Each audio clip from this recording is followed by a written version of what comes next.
How to sign in with Google in Ludo King. Hi everyone, welcome back to Tech for Gamers. If you are playing Ludo King for the first time or trying to connect your account for progress saving and online play, here is how you do it. First of all, launch open the Ludo King game on your device and wait for the main home screen. Once you're inside the home page of Ludo King, go ahead and tap on your avatar at the top left corner, and once you're inside this statistics page, go to the bottom and click on Google.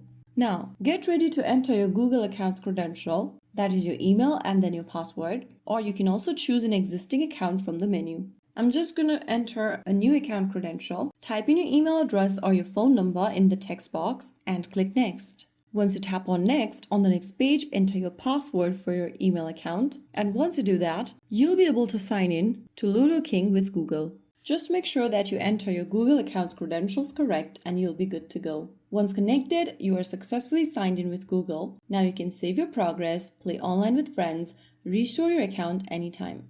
So that's it. You're all set up and ready to enjoy Ludo King without losing your progress. If you found the video helpful, don't forget to like, share and subscribe to our channel. I will be back again in the next video. Thank you for watching.